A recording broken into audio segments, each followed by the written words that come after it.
എല്ലാവർക്കും PVR project സെൻ്ററിൻ്റെ ഒരു പുതിയ വീഡിയോയിലേക്ക് സ്വാഗതം. എൻ്റെ പേര് അരുൺ കുമാർ. ഞാൻ ഇന്നിവിടെ വന്നിരിക്കുന്നത് ഞങ്ങളുടെ രണ്ടാമത്തെ വീഡിയോയുമായിട്ടാണ്. ആദ്യത്തെ വീഡിയോയിൽ ഞങ്ങൾ ചെയ്തത് ഒരു റിലേ എങ്ങനെ വർക്ക് ചെയ്യുന്നു, അതിൻ്റെ ഉള്ളിൽ എന്തൊക്കെ ഉണ്ട് എന്ന വീഡിയോ ആണ് ചെയ്തത്. ആ വീഡിയോ നിങ്ങൾ കണ്ടിട്ടില്ലെങ്കിൽ അതിൻ്റെ ലിങ്ക് ഞാൻ മുകളിൽ കൊടുത്തിട്ടുണ്ടാവും. അതിൽ ക്ലിക്ക് ചെയ്ത് ആ വീഡിയോ ഒന്ന് കാണണം. ഇപ്പോൾ നിങ്ങൾ സ്ക്രീനിൽ കാണുന്നതാണ് ഒരു ഡയോഡ്. ഈ ഡയോഡിൻ്റെ കളറൊന്ന് നമ്മൾ നോക്കുകയാണ്. ഒരു ബ്ലാക്ക് കളറിൽ ഒരു സിൽവർ ലൈനായിട്ടാണ് ഡയോഡ് സാധാരണയായി കാണുന്നത്. അത് കളർ ചേഞ്ച് വന്നിരിക്കുന്നത് അതിൻ്റെ ഡയോഡിൻ്റെ ടെർമിനലുകൾ മനസ്സിലാക്കുന്നതിന് വേണ്ടിയാണ്. ഈ ബ്ലാക്ക് എൻഡിലുള്ള ടെർമിനൽ നമ്മൾ സൂചിപ്പിക്കുന്നത് പോസിറ്റീവ് സിഗ്നൽ കൊടുക്കുന്നതിന് വേണ്ടിയാണ്. അതുപോലെ തന്നെ ആ സിൽവർ ലൈൻ വന്നിരിക്കുന്നത് നെഗറ്റീവ് സപ്ലൈ കൊടുക്കുന്നതിന് വേണ്ടിയാണ് ഉപയോഗിക്കുന്നത്. ഇപ്പോൾ നമ്മളൊരു ഇലക്ട്രോണിക് കമ്പോണൻ്റ് എടുത്ത് നോക്കുകയാണ്. എന്തുമാകട്ടെ, റെസിസ്റ്റർ, ഡയോഡ്, അങ്ങനെ കുറേ കമ്പോണൻറ്റ്സ് ഉണ്ട്. ഇതിനൊക്കെ അതിൻ്റെ കളർ വളരെ ഒരു ഇമ്പോർട്ടൻറ്റ് ഫാക്ടറാണ്. അതായത് കളർ വെച്ച് തന്നെ അതിൻ്റെ കുറേ റേറ്റിങ്സും കാര്യങ്ങളൊക്കെ നമ്മൾ ഐഡൻറ്റിഫൈ ചെയ്യുന്നത് ഈ കളർ വെച്ചിട്ടാണ്. ഇപ്പോൾ നിങ്ങൾ സ്ക്രീനിൽ കാണുന്നതാണ് ഒരു ഡയോഡും അതിൻ്റെ സർക്യൂട്ട് ഡയഗ്രം. അത് തമ്മിൽ നമ്മളൊന്ന് കമ്പയർ ചെയ്ത് നോക്കുകയാണെങ്കിൽ ഏകദേശം ഒരേപോലെ തന്നെയാണുള്ളത്. ഡയോഡിൻ്റെ സർക്യൂട്ട് ഡയഗ്രവും തമ്മിൽ പ്രത്യേകിച്ച് വ്യത്യാസങ്ങളൊന്നും നമുക്ക് കാണാൻ സാധിക്കുന്നതല്ല. അപ്പോൾ നമ്മൾ ഡയോഡിൻ്റെ ഫിസിക്കൽ അപ്പിയറൻസ് ഒക്കെ കണ്ടു കഴിഞ്ഞു. ഇനി നമുക്ക് ഈ ഡയോഡിൻ്റെ ബേസിക് വർക്കിംഗ് പ്രിൻസിപ്പിൾ ഒന്ന് ചെക്ക് ചെയ്ത് നോക്കാം. ഡയോഡ് വർക്ക് ചെയ്യുന്നത് എന്ന് പറയുമ്പോൾ ഫോർവേഡ് ബയാസ് എന്ന് പറയുന്ന ഒരു കോൺഫിഗറേഷനിലാണ് ഡയോഡ് വർക്ക് ചെയ്യുന്നത്. അതായത് സിമ്പിളായി നമ്മൾ പറയുകയാണെങ്കിൽ ഡയോഡ് എന്ന് പറയുന്നത് ഒരു വശത്തേക്ക് മാത്രം വൈദ്യുതി കടത്തിവിടുന്ന ഒരു ഇലക്ട്രോണിക് കമ്പോണൻ്റ് ആണ്. അതിന് രണ്ട് തരം ബയാസുകളുണ്ട്, അതായത് രണ്ട് തരം കോൺഫിഗറേഷനുകളുണ്ട്. അതിൽ ഫസ്റ്റ് വൺ എന്ന് പറയുമ്പോൾ ഫോർവേഡ് ബയാസ്, പിന്നെ രണ്ടാമത് കാണുന്നതാണ് റിവേഴ്സ് ബയാസ്. ഫോർവേഡ് ബയാസിലാണ് നമ്മുടെ ഡയോഡ് സാധാരണയായി വർക്ക് ചെയ്യുന്നത്. അതുപോലെ തന്നെ റിവേഴ്സ് ബയാസിൽ ഡയോഡ് വർക്ക് ചെയ്യില്ല. ഇനി നമുക്ക് ഈ ബയാസുകൾ എന്താണെന്നൊന്ന് ജസ്റ്റ് ഒന്ന് ചെക്ക് ചെയ്ത് നോക്കാം. ബയാസ് ഫസ്റ്റ് നമുക്ക് ഫോർവേഡ് ബയാസ് നോക്കാം. ഫോർവേഡ് ബയാസിൽ നമ്മുടെ ഡയോഡിൻ്റെ പോസിറ്റീവ് ടെർമിനൽ ബാറ്ററിയുടെ പോസിറ്റീവിലേക്ക് കണക്ട് ചെയ്യും, നെഗറ്റീവ് ടെർമിനൽ ബാറ്ററിയുടെ നെഗറ്റീവ് ടെർമിനലിലേക്ക് കണക്ട് ചെയ്യും. അപ്പോൾ നമ്മുടെ forward bias configuration circuit complete ആയി. ഫോർവേഡ് ബയാസിൻ്റെ നേരെ ഓപ്പോസിറ്റാണ് റിവേഴ്സ് ബയാസ്. അതായത് നമ്മുടെ ബാറ്ററിയുടെ നെഗറ്റീവ് ടെർമിനൽ ഡയോഡിൻ്റെ പോസിറ്റീവ് ടെർമിനലിലേക്കും അതുപോലെ തന്നെ ഡയോഡിൻ്റെ നെഗറ്റീവ് ടെർമിനൽ ബാറ്ററിയുടെ പോസിറ്റീവ് ടെർമിനലിലേക്കും കണക്ട് ചെയ്യും. അതാണ് റിവേഴ്സ് ബയാസ്. റിവേഴ്സ് ബയാസിൽ സാധാരണയായി നമ്മുടെ ഡയോഡ് വർക്ക് ചെയ്യില്ല. സാധാരണയായിട്ട് വർക്ക് ചെയ്യൂല എന്ന് പറഞ്ഞാലും പർട്ടിക്കുലർ കണ്ടീഷനിൽ ഇത് വർക്ക് ചെയ്യാൻ ചാൻസ് ഉണ്ട്. അതായത് കൂടുതൽ വൈദ്യുതി അതിലൂടെ പ്രവഹിച്ചിട്ടുണ്ടെങ്കിൽ അത് വർക്ക് ചെയ്യും. ഇപ്പോൾ നമുക്ക് ഈ PN ജംഗ്ഷൻ എന്താണെന്ന് ചെക്ക് ചെയ്ത് നോക്കാം. അതായത് സാധാരണ ഒരു ഡയോഡിനെ നമ്മൾ PN ജംഗ്ഷൻ ഡയോഡ് എന്നാണ് പറയുന്നത്. നമ്മൾ പണ്ട് പഠിച്ചിട്ടുണ്ടാകും, ഒരു ആറ്റം എടുത്തിട്ടുണ്ടെങ്കിൽ അതിനൊരു ന്യൂക്ലിയസ് ഉണ്ടാകും. ന്യൂക്ലിയസിൻ്റെ പുറത്തും കുറേ വാലൻസ് ഷെല്ലുകളുണ്ടാകും. ഈ വാലൻസ് ഷെല്ലുകളിലാണ് ഇലക്ട്രോൺസ് അടങ്ങിയിട്ടുള്ളത്. ഈ ഓരോ വാലൻസ് ഷെല്ലിലും മാക്സിമം ഇലക്ട്രോൺസ് ഉണ്ടാകും. അതേപോലെ തന്നെ ഏറ്റവും അവസാനം കാണുന്ന വാലൻസ് ഷെല്ലിലാണ് 8 ഇലക്ട്രോൺസാണ് അതിൻ്റെ മാക്സിമം ഇലക്ട്രോണായി കാണുന്നത്. ഈ 8 ഇലക്ട്രോൺസ് ഉള്ളതാണ് ഏറ്റവും കൂടുതൽ സ്റ്റേബിളായിട്ടുള്ളൊരു ആറ്റം എന്ന് പറയുന്നത്. ഡയോഡ് എന്തിനെ കൊണ്ടാണ് നിർമ്മിച്ചിരിക്കുന്നത് എന്ന് നമുക്കൊന്ന് ചെക്ക് ചെയ്ത് നോക്കാം. ഡയോഡ് സാധാരണയായി ഇപ്പോൾ കാണുന്ന ഡയോഡൊക്കെ സാധാരണയായി നിർമ്മിച്ചിരിക്കുന്നത് സിലിക്കോൺ എന്ന് പറയുന്ന സെമി കണ്ടക്ടർ മെറ്റീരിയൽ കൊണ്ടാണ്. അതായത് സെമി കണ്ടക്ടർ എന്ന് പറയുമ്പോൾ കണ്ടക്ടറിനും ഇൻസുലേറ്ററിനും ഇടയിലുള്ള ഒരു മെറ്റീരിയൽ ഗണത്തിനെയാണ് സെമി കണ്ടക്ടർ എന്ന് പറയുന്നത്. ഇപ്പോൾ നമ്മളൊരു സെമി കണ്ടക്ടർ മെറ്റീരിയൽ എടുത്ത് ചെക്ക് ചെയ്യുകയാണെങ്കിൽ അതിനകത്ത് കാണാൻ സാധിക്കും വാലൻസ് ഷെല്ലിൽ 4 ഇലക്ട്രോണുകളാണ് കാണുന്നത്. ഈ 4 ഇലക്ട്രോണുകൾ സ്റ്റേബിളായിട്ട് തന്നെയാണ് ഇരിക്കുന്നതെങ്കിലും നമുക്കതിൽ മാക്സിമമായിട്ട് 8 ഇലക്ട്രോണുകളാണ് ഉൾക്കൊള്ളാൻ കഴിയുന്നത്. ഈ 8 ഇലക്ട്രോണുകൾ ഉൾക്കൊള്ളുകയാണെങ്കിൽ നമ്മുടെ ആറ്റം കൂടുതൽ സ്റ്റേബിളായിരിക്കും. സിലിക്കോണിൻ്റെ കാര്യം എടുത്തു നോക്കുകയാണെങ്കിലും അതൊരു സെമി കണ്ടക്ടർ മെറ്റീരിയൽ ആയതുകൊണ്ട് ഇതുപോലെ തന്നെയാണ് നമുക്ക് കാണാൻ സാധിക്കുന്നത്. സെമി കണ്ടക്ടറിൻ്റെ വാലൻസ് ഷെല്ലിൽ 4 ഇലക്ട്രോണുകളാണ് കാണുന്നത്. അതുപോലെ തന്നെ നമ്മുടെ സിലിക്കോൺ ആറ്റത്തിൻ്റെ വാലൻസ് ഷെല്ലിലും 4 ഇലക്ട്രോണുകൾ കാണുന്നു. ഈ 4 ഇലക്ട്രോൺസ് അത്ര സ്റ്റേബിളായിട്ടുള്ളൊരു ഇതല്ല.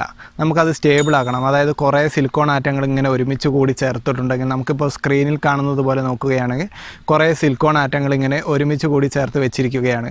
അപ്പോൾ നമുക്ക് വാലൻസ് ഷെല്ലിൽ 4 ഇലക്ട്രോൺസുകൾ കിട്ടുന്നുണ്ട് എന്ന് പറയുന്നുണ്ട്.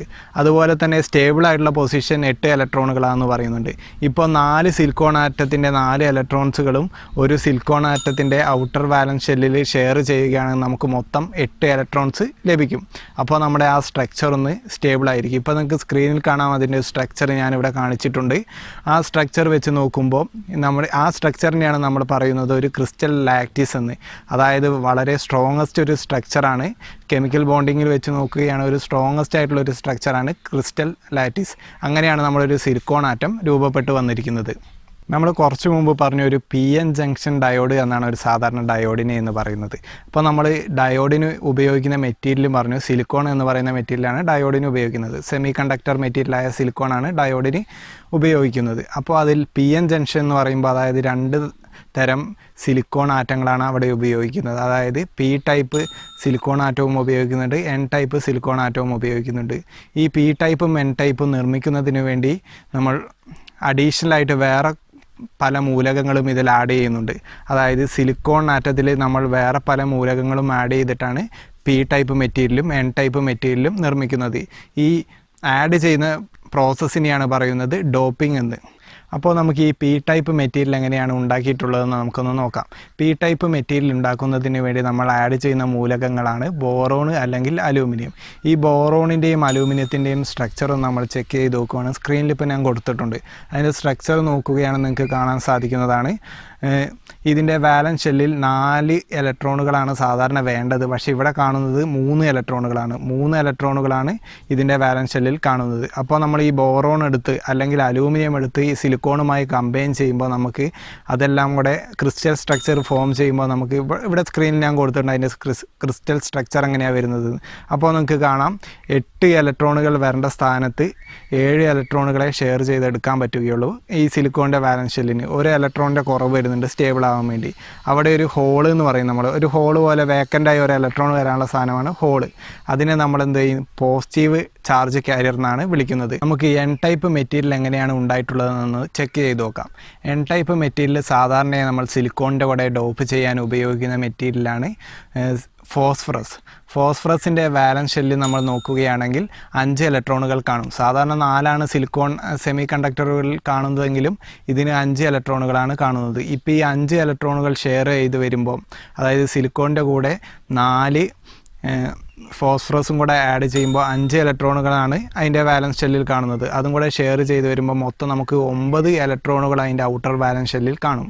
അതിൻ്റെ ഒരു ചിത്രം ഞാനിവിടെ സ്ക്രീനിൽ കൊടുത്തിട്ടുണ്ട്. ഈ 9 ഇലക്ട്രോണുകൾ വരുമ്പോൾ ഒരു ഇലക്ട്രോൺ 8 എണ്ണം മതി നമുക്കൊരു ആറ്റം സ്റ്റേബിൾ ആക്കുന്നതിന് വേണ്ടി, ഒരു സ്ട്രക്ചർ സ്റ്റേബിൾ ആക്കുന്നതിന് വേണ്ടി 8 ഇലക്ട്രോണുകൾ മതി. അപ്പോൾ ഒരു ഇലക്ട്രോൺ വാലൻസ് ഉണ്ടാവും. ഈ ഒരു ഇലക്ട്രോണിനെയാണ് നമ്മൾ നെഗറ്റീവ് ചാർജ് കാരിയർ എന്ന് പറയുന്നത്. അതുകൊണ്ടാണ് നമ്മൾ ഈ മെറ്റീരിയലിനെ മൊത്തം പറയുന്നത് N ടൈപ്പ് മെറ്റീരിയൽ എന്ന്. ഇപ്പോൾ നിങ്ങൾക്ക് ഒരു PN ജംഗ്ഷൻ ഡയോഡിൻ്റെ ഒരു രൂപം ഇവിടെ ഒരു ഡയഗ്രാം നമുക്കിപ്പോൾ സ്ക്രീനിൽ കാണിച്ചിട്ടുണ്ട്. ഈ ഡയഗ്രത്തിൽ നിങ്ങൾ നോക്കുകയാണെങ്കിൽ കാണാം ആദ്യമായിട്ട് ഇതിന് നെഗറ്റീവ് ടൈപ്പ് സൈഡും ഉണ്ട്, അതായത് പോസിറ്റീവ് ടൈപ്പും ഉണ്ട്. അതായത് N ടൈപ്പ് റീജിയനുണ്ട്, P ടൈപ്പ് റീജിയനുണ്ട്. ഈ N ടൈപ്പ് റീജിയനിൽ നിന്ന് ഇലക്ട്രോൺസ് P ടൈപ്പ് റീജിയനിലേക്ക് മാറും. അപ്പോൾ ഈ ജംഗ്ഷൻ്റെ അവിടെ നമുക്കൊരു ഡിപ്ലീഷൻ റീജിയൻ എന്ന് പറയുന്ന ഒരു ഭാഗമുണ്ടാകും. ഈ ഡിപ്ലീഷൻ റീജിയൻ ഉണ്ടാകുന്നതെന്ന് പറയുമ്പോൾ ഈ പോസിറ്റീവും നെഗറ്റീവും അങ്ങോട്ടും ഇങ്ങോട്ടും അട്രാക്റ്റ് ചെയ്തിട്ട് അത് രണ്ടും ട്രാവൽ ചെയ്തിട്ട് ഈ N ടൈപ്പ് എന്നുള്ള കുറച്ച് നെഗറ്റീവ് ചാർജ് P ടൈപ്പിൻ്റെ ഭാഗത്തേക്ക് വരികയും P ടൈപ്പ് ഭാഗത്തുള്ള പോസിറ്റീവായിട്ടുള്ള ചാർജുകൾ N ടൈപ്പിൻ്റെ ഭാഗത്തേക്ക് വന്നിട്ട് നടുക്കൊരു ബാരിയർ പോലെ നിൽക്കും. അതാണ് നമ്മൾ ഡിപ്ലീഷൻ റീജിയൻ എന്ന് പറയുന്നത്. ഇപ്പോൾ ഈ ഡിപ്ലീഷൻ റീജിയനിൽ ഒരു ചാർജ് ഉണ്ടാവും. 0.7 വോൾട്ടാണ് ഒരു ഡിപ്ലീഷൻ റീജിയൻ്റെ സാധാരണയായി കാണുന്ന ഒരു ഡിപ്ലീഷൻ റീജിയൻ്റെ ചാർജ്. ഇപ്പോൾ ഇവിടെ സ്ക്രീനിൽ നിങ്ങൾക്ക് കാണാം ഒരു PN ജംഗ്ഷൻ ഡയോഡ് ഫോർവേഡ് ബയാസിൽ കണക്ട് ചെയ്താൽ എങ്ങനെ ഇരിക്കുമെന്നാണ് ഇപ്പോൾ ഈ ചിത്രത്തിൽ ഇവിടെ കാണിച്ചിരിക്കുന്നത്. ഈ ഫോർവേഡ് ബയാസ് എന്ന് പറയുമ്പോൾ പോസിറ്റീവ് ടെർമിനൽ പോസിറ്റീവിലേക്ക് കണക്ട് ചെയ്യും, നെഗറ്റീവ് ടെർമിനലിലേക്ക് കണക്ട് ചെയ്യും. ഇപ്പോൾ നമ്മുടെ ഡിപ്ലീഷൻ റീജിയൻ്റെ ചാർജ്, അതായത് ഡിപ്ലീഷൻ റീജിയനിൽ ഓപ്പോസിറ്റാണ് ചാർജ്. അതായത് N ടൈപ്പ് റീജിയൻ്റെ അവിടെ N ടൈപ്പ് മെറ്റീരിയലിൻ്റെ അവിടെ നെഗറ്റീവിന് പകരം പോസിറ്റീവാണ് ഉണ്ടാവുക ആ ഡിപ്ലീഷൻ റീജിയനിൽ. അതുപോലെ തന്നെ P ടൈപ്പ് മെറ്റീരിയലിൻ്റെ അവിടെ നെഗറ്റീവും ഉണ്ടാവും. ഇത് തമ്മിൽ അട്രാക്റ്റ് ചെയ്ത് വരും. അതായത് നെഗറ്റീവും പോസിറ്റീവും അട്രാക്റ്റ് ചെയ്ത് വരുമ്പോൾ ഈ ഡിപ്ലീഷൻ റീജിയൻ ഇങ്ങനെ ചെറുതായി വന്നിട്ട് ആ ഡിപ്ലീഷൻ റീജിയൻ ക്രമേണ ഇല്ലാണ്ടാകും. അപ്പോൾ അതിലൂടെ വൈദ്യുതി പ്രവഹിക്കും. അങ്ങനെയാണ് ഫോർവേഡ് ബയാസ് വർക്ക് ചെയ്യുന്നത്. അതിൻ്റെ ആനിമേഷൻ നിങ്ങൾക്ക് ഇവിടെ ഇപ്പോൾ കാണാൻ സാധിക്കുന്നതാണ്. അന്ന് നിങ്ങൾ ചെക്ക് ചെയ്ത് നോക്കിയിട്ടുണ്ടെങ്കിൽ ഇതിൻ്റെ പ്രവർത്തനം ഒന്നുകൂടെ വ്യക്തമായി മനസ്സിലാകും. അപ്പോൾ നമുക്ക് റിവേഴ്സ് ബയാസിൽ എന്താ നടക്കുന്നതെന്ന് ചെക്ക് ചെയ്ത് നോക്കാം. റിവേഴ്സ് ബയാസ് എന്ന് പറയുമ്പോൾ ഫോർവേഡ് ബയാസിൻ്റെ നേരെ ഓപ്പോസിറ്റാണ്. ഇനി ഞാനത് പറയേണ്ട ആവശ്യമില്ല എങ്ങനെ കണക്ട് ചെയ്യുന്നതെന്ന്. അപ്പോൾ നമുക്ക് റിവേഴ്സ് ബയാസിൽ എന്താ നടക്കുന്നതെന്ന് നോക്കാം. റിവേഴ്സ് ബയാസിൽ പി ടൈപ്പിൻ്റെ സ്ഥാനത്ത് പി ടൈപ്പിൻ്റെ അടുത്ത് നമ്മൾ നെഗറ്റീവാണ് കൊടുക്കുന്നത്, അതേപോലെ തന്നെ എൻ ടൈപ്പിൻ്റെ അടുത്ത് പോസിറ്റീവാണ് കൊടുക്കുന്നത്. അപ്പോൾ ഈ ഓപ്പോസിറ്റ് ചാർജുകൾ ഇങ്ങനെ വന്ന് ഇതിൽ നിറയും. ഓപ്പോസിറ്റ് ചാർജ് നിറയുന്നതനുസരിച്ച് ഈ ഡിപ്ലീഷൻ റീജിയൻ അങ്ങ് വലുതായി വന്നിട്ട് അത് ബ്ലോക്ക് ചെയ്യും. അതായത് അതിലൂടെ ഇലക്ട്രിസിറ്റി പാസ് ചെയ്യാൻ പറ്റാത്ത വിധം ആക്കും. അങ്ങനെയാണ് നമ്മുടെ ഈ റിവേഴ്സ് ബയാസിലൂടെ വൈദ്യുതി പ്രവഹിക്കാത്ത ഒരു അവസ്ഥ വരുന്നത്. അപ്പോൾ നിങ്ങൾക്ക് എല്ലാവർക്കും ഇന്നത്തെ വീഡിയോ ഇഷ്ടപ്പെട്ടു എന്ന് ഞാൻ വിചാരിക്കുന്നു. നിങ്ങൾക്ക് ഈ വീഡിയോ ഇഷ്ടമായിട്ടുണ്ടെങ്കിൽ കൂട്ടുകാർക്ക് എല്ലാവർക്കും ഷെയർ ചെയ്ത് കൊടുക്കുക. അതുപോലെ തന്നെ നിങ്ങൾ ഈ ചാനൽ സബ്സ്ക്രൈബ് ചെയ്തിട്ടില്ലെങ്കിൽ ഉടൻ തന്നെ താഴെ കാണുന്ന ചുവന്ന ബട്ടണിൽ ക്ലിക്ക് ചെയ്ത് സബ്സ്ക്രൈബ് ചെയ്യുക.